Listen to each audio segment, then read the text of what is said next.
Chairman P T I کی ملک اور ریاست کے خلاف مہم وہی پرانی ہے، صرف چہرے بدل رہے ہیں۔ وزیر اطلاعات مریم اورنگزیب کا بیان کہتی ہیں کہ 9 مئی والا ایجنڈا بیرون ملک بیٹھی پراکسیز اور کٹ پتلیوں کے ذریعے چلایا جا رہا ہے۔ جی ہاں، قومی اداروں کے خلاف گھٹیا مضموم اور شرانگیز میڈیا مہم شیطانی ذہن کی منصوبہ بندی کا نتیجہ ہے۔ وزیر اطلاعات کے مطابق وزیر اعظم نے واضح کیا ہے کہ ریاستی اداروں کے خلاف پروپیگنڈے کی کسی صورت اور کسی قیمت پر اجازت نہیں دی جا سکتی ہے۔ چیئرمین پی ٹی آئی کی ملک اور سیاست کے خلاف مہم وہی پرانی ہے، صرف چہرے بدل رہے ہیں۔ وزیر اطلاعات مریم اورنگزیب کا بیان کہتی ہیں کہ 9 مئی والا ایجنڈا بیرون ملک بیٹھی پراکسیز اور کٹ پتلیوں کے ذریعے چلایا جا رہا ہے۔ قومی اداروں کے خلاف گھٹیا مضموم اور شرانگیز میڈیا مہم شیطانی ذہن کی منصوبہ بندی کا نتیجہ ہے۔ وزیر اطلاعات کے مطابق وزیر اعظم نے واضح کیا کہ ریاستی اداروں کے خلاف پروپیگنڈا کسی بھی قیمت پر اجازت نہیں دی جا سکتی۔ دبئی میں مسلم لیگ اور پیپلز پارٹی کی میل ملاقاتوں کو لے کر سربراہ پی ڈی ایم مولانا فضل الرحمان کی زبان پر بھی گلے شکوے آ گئے۔ کہتے ہیں کہ مسلم لیگ نون پی ڈی ایم کا حصہ ہے، اتنا بڑا قدم اٹھانے پر ہم سے مشاورت نہیں کی گئی۔ تفصیلات اس رپورٹ میں۔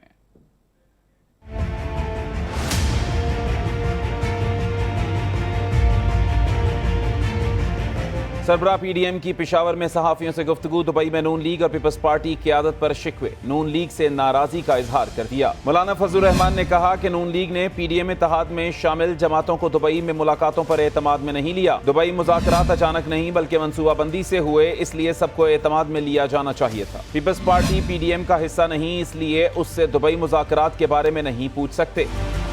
سربراہ جے یو آئی فے کا کہنا تھا کہ ہم 2018 انتخابات کے بعد اسمبلیوں کی رکنیت کا حلف نہیں اٹھانا چاہتے تھے، تاہم اپوزیشن جماعتوں کی وجہ سے ایسا کرنا پڑا۔ بے شمار مشکلات پیدا کی گئیں مگر ہم نے تحمل سے کام لیا۔ عام انتخابات سے متعلق سوال پر جواب دیتے ہوئے مولانا فضل الرحمان نے بتایا کہ عام انتخابات وقت پر ہوں گے، 1 ماہ میں مرکز، سندھ اور بلوچستان میں نگران حکومتیں قائم ہو جائیں گی، معاشی بہتری آنا شروع ہو گئی ہے۔ اور اب کچھ بات کریں گے سیلابی صورتحال کی۔ بھارت نے موسلادھار بارشوں سے دریاؤں میں پانی کا دباؤ بڑھا تو مودی سرکار نے ڈیموں کے سپل ویز کھول دیے، جس کے باعث دریائے راوی اور ستلج میں پانی کی سطح بڑھنے لگی ہے۔ دریائے چناب میں ہیڈ مرالہ کے مقام پر نچلے درجے کا سیلاب ہے۔ پی ڈی ایم اے کے مطابق ابتدائی طور پر بھارت کی جانب سے 1,85,000 کیوسک پانی چھوڑا گیا۔ آئندہ 24 گھنٹے میں مزید 65,000 کیوسک پانی پاکستانی دریاؤں میں چھوڑا جا سکتا ہے۔ تفصیلات اس رپورٹ میں۔ بھارت نے دریائے راوی میں پانی چھوڑ دیا، پی ڈی ایم اے نے ہائی الرٹ جاری کر دیا۔ بھارت نے 1,85,000 کیوسک پانی اج بیراج سے دریائے راوی میں چھوڑا ہے۔ ترجمان پی ڈی ایم اے کے مطابق تقریباً 65,000 کیوسک پانی اگلے 20 سے 24 گھنٹوں میں پہنچنے کی توقع ہے، لیکن دریائے راوی کی سیلابی حدود کے مطابق میدانی علاقوں میں کم سیلاب متوقع ہے۔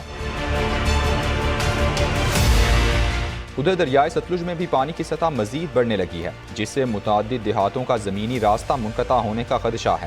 گنڈا سنگھ کے مقام پر پانی کی سطح 12 فٹ تک بلند ہو گئی ہے۔ تلوار پوسٹ کے ساتھ بھکی ونڈ کے مقام پر دریا کا کٹاؤ مزید بڑھ رہا ہے۔ کہروڑ پکا میں بھی اسسٹنٹ کمشنر اور ریسکیو ٹیمیں دریائے ستلج کنڈ احمد حسن کے مقام پر جائزہ لینے پہنچیں۔ ان کے مطابق پانی کا بہاؤ مقامی آبادی کی طرف ہے۔